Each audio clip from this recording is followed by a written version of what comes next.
दोस्ती ना किसी से प्यार, वृत्त की परिधि 2 पाई आर। याद रहेगा। चलिए देखेंगे आज हम लोग वृत्त से संबंधित कुछ प्रश्नों को भी, सूत्र को भी देखेंगे और प्रश्न को भी सोल्व करेंगे। ठीक है, चलिए शुरू करते हैं। ध्यान दीजिए, सबसे पहले बताइए ये क्या है? परिधि। ये जो लाइन हमें बताया पूरा सर्कल, ये क्या है? परिधि। ये है पूरा परिधि। ठीक है, जो पहले से हमने ले रखा है। परिधि और गोला में अंतर होता है। परिधि और गोला में अंतर होता है। परिधि मतलब होता है पूरा गोल, सिर्फ गोल रहेगा, उभरा हुआ नहीं रहेगा। गोला का मतलब होगा कि गोल भी तो रहेगा लेकिन उभरा हुआ भी रहेगा। फॉर एग्जाम्पल, आपकी मम्मी चूड़ी पहनती है, चूड़ी क्या है बताइए? वृत्त। चूड़ी क्या है? वृत्त। परिधि है। चूड़ी क्या है? परिधि है। और उसके बीच सेंटर बन जाएगा ना तो वो बन जाएगा वृत्त। लेकिन फिलहाल चूड़ी क्या है? परिधि। और कोई क्या है कि सर चूड़ी तो गोला भी हो सकता है, तो गोला नहीं हो सकता। गोला का मतलब कि इधर से बीच से उभरा हुआ होना चाहिए। फिलहाल जो आपकी मम्मी चूड़ी पहनती है, लड़के लोग जो बाला पहनते हैं, वो सब क्या है? परिधि है। एक सिर्फ क्या है? परिधि। और ये बीच में जो ये दे देंगे ना, ये क्या कहलाएगा? बीच के जो सेंटर को होता है उसको हम लोग केंद्र कहते हैं। तो वृत्त का हम परिभाषा क्या बनेगा कि एक निश्चित बिंदु से चारों तरफ की एरिया बराबर होती है, उसे एक वृत्त कहते हैं। ठीक है, और आपको फिर से एग्जाम्पल समझा दें तो मान लीजिए आप यहाँ पे एक खूंटा ठोक दिए, इसके बीच से एक रस्सी बांध के और गाय को नचाएंगे तो गाय पूरा गोल नचेगा। ठीक है, तो गाय द्वारा नचा गया गोल क्या कहलाएगा? परिधि। क्या कहलाएगा? गाय के द्वारा गाय का जो खूंटा हुआ वो क्या कहलाएगा? केंद्र। क्या कहलाएगा? क्योंकि खूंटा बीच में ना है, क्या कहलाएगा? केंद्र। गाय को जिस रस्सी से बांध दिया जाता है वो क्या कहलाता है? त्रिज्या। ये क्या कहलाएगा? त्रिज्या। इसको हम लोग बोलेंगे केंद्र, इसको बोलेंगे हम लोग त्रिज्या। ये जो पूरा गोल बनाया है उसको हम लोग बोलेंगे परिधि। यहाँ तक बात समझ में आई या नहीं? आया। चलिए अब इसको हम लोग देखें, इसको ठीक से पहले समझें।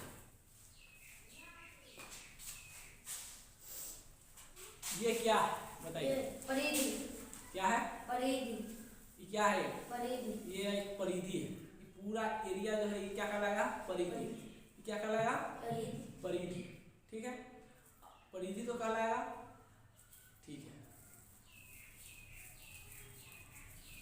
अभी तक ये क्या है? परिधि। क्या है?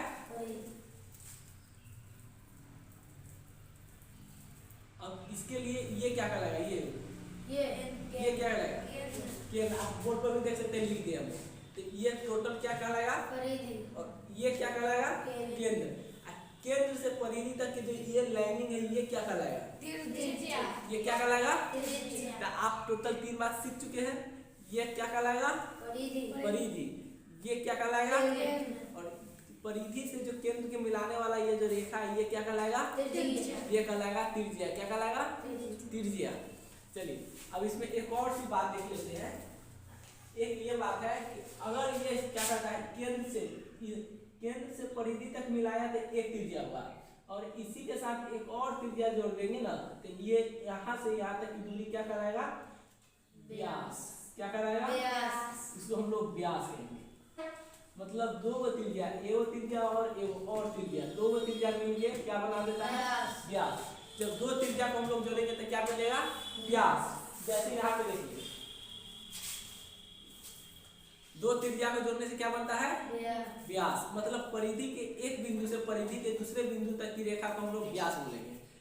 व्यास किसे कहेंगे? परिधि के एक बिंदु से, परिधि के एक बिंदु से परिधि के दूसरे बिंदु तक की रेखा को हम लोग व्यास बोलेंगे। मतलब आप ही तो बताए हैं कि ये सर्कल क्या कहलाएगा? व्यास। क्या कहलाएगा? सॉरी, परिधि कहलाएगा। क्या कहलाएगा? परिधि।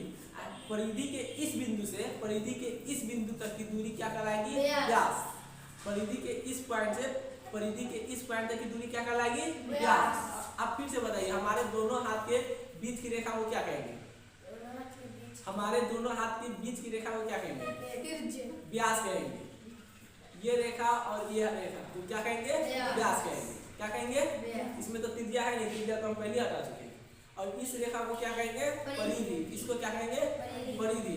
अब आप बताइए साइकिल के चक्का में ट्यूब क्या कहलाएगा? ट्यूब जो आगे वाला साइकिल के चक्का में क्या कहलाएगा? परिधि। और साइकिल का जो स्कोप रहता है जो यहाँ तक रहता है स्कोप, ये क्या कहलाएगा? त्रिज्या कहलाएगा। क्या कहलाएगा? त्रिज्या। और जहाँ पे हम लोग साइकिल के चक्का में जहाँ पर बैठते समय हम लोग पैर रखते हैं ना, वो पैर क्या कहलाएगा? केंद्र कहलाएगा। जहाँ पे पैर रखते हैं वो क्या कहलाएगा? केंद्र। चलिए आई होप कि आप लोग बहुत अच्छे से समझ गए होंगे। नहीं समझेंगे तो भी अच्छा, समझ गए होंगे तो भी अच्छा। इसमें सारी बात सीखे हम लोग, 4 चीज सीख चुके हैं। केंद्र देखिए किसको कहते हैं, त्रिज्या किसे कहते हैं जान चुके हैं, व्यास किसे कहते हैं जान चुके हैं, और परिधि किसे कहते हैं जान चुके हैं। और ये सारी क्रिया को हम लोग और इसमें से और ये हटा देना और ये हटा दें तो ये हमारा पूरा टोटल क्रिया मिलकर बन जाएगा एक वृत्त। क्या बन जाएगा? इसी को हम लोग कहते हैं वृत्त। समझ में आया या नहीं आया? चलिए अब इससे हम लोग कुछ फॉर्मूला को बनाते हैं। फॉर्मूला कैसे बनेगा? वृत्त का व्यास, व्यास क्या होता है? अभी तो आपने बताया कि एगो त्रिज्या और एगो त्रिज्या, क्या एगो त्रिज्या? दोनों त्रिज्या मिलकर क्या बन रहा है? व्यास। मतलब r प्लस r बराबर 2r। क्या हो जाएगा? 2r। क्या होगा? तो व्यास, वृत्त का व्यास अगर कोई पूछेगा क्या होता है तो क्या कहिएगा? 2r। वृत्त का व्यास क्या होता है? 2r। वृत्त का व्यास 2r मतलब 2r, मतलब दोनों त्रिज्या को जोड़ देंगे तब बन जाएगा हमारा व्यास। मतलब परिधि के इस बिंदु से, इस बिंदु का कुछ नाम ले लेते हैं, ए ले लेते, बिंदु ए से इसको ले लेते हैं, क्या लेंगे? और इसको ए लेते हैं, क्या लेंगे? बी। बिंदु ए से बिंदु बी की दूरी को हम लोग क्या कहेंगे? व्यास। बिंदु ए से बिंदु बी की दूरी को व्यास कहते हैं। यहाँ तक क्लियर है? नेक्स्ट है वृत्त की परिधि। तो वृत्त की परिधि यानी कि यहाँ से यहाँ तक की जो दूरी निकालने की फॉर्मूला हो जाएगी, ये हो जाएगी 2 पाई r। याद करने का ट्रिक है, ना किसी से दोस्ती ना किसी से प्यार, वृत्त की परिधि 2 पाई r। याद रहेगा? चलिए तो वृत्त का परिधि आपको ये यहाँ इस पॉइंट से कहेगा ये पूरा एरिया को निकालना है, मतलब सिर्फ बाहर का, अंदर का नहीं, बाहर का जो लाइन निकालना है। मतलब इस रास्ते पर कोई लड़का चलेगा तो कितना दूरी तय करेगा? यहाँ से यहाँ तक, यहाँ से चलेगा तो कितना रास्ता है? इसको निकालने के लिए आपको परिधि वाला फॉर्मूला लगाना पड़ेगा 2 पाई r, जो कि r आपको प्रश्न में दिया रहेगा। r मतलब त्रिज्या, त्रिज्या दे रहेगा, जो भी दिया रहेगा क्वेश्चन में उसको आपको अप्लाई करना है। क्लियर है? यहाँ अब है वृत्त का क्षेत्रफल। वृत्त का क्षेत्रफल, वृत्त का क्षेत्रफल होता है पाई r स्क्वायर। क्षेत्रफल का मतलब हो गया कि टोटल एरिया, मतलब बीच का जो टोटल एरिया है, इसके मान लीजिए एक बात, मान लीजिए कि ये कुछ गोल है, वृत्त है, इसके अंदर मान लीजिए आप धागा बांधना चाहते हैं पूरा टोटल में, कितना धागा लग जाएगा? या कि इसमें कुछ पेंट भर रहा है तो आप कितना इसमें पेंट लगेगा?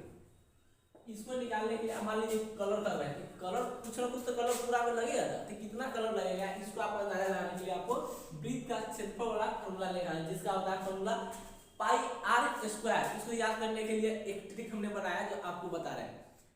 कल एक लड़का बिस्कुट लाया था, तो बिस्कुट का डेट हो गया था स्क्वायर, बिस्कुट का डेट हो गया था स्क्वायर। अब वृत्त का क्षेत्रफल होता है पाई r स्क्वायर। बिस्कुट का डेट हो गया स्क्वायर, अब वृत्त का क्षेत्रफल पाई r स्क्वायर। याद रहेगा? चलिए वृत्त के चतुर्थांश का क्षेत्रफल, अब देखिए टोटल क्षेत्रफल होता है पाई r स्क्वायर, चतुर्थांश यहाँ क्या लिखा है? मतलब देखिए चतुर्थांश मतलब 4 भाग में 1 भाग, 4 भाग में 1 भाग, इस 4 भाग आधा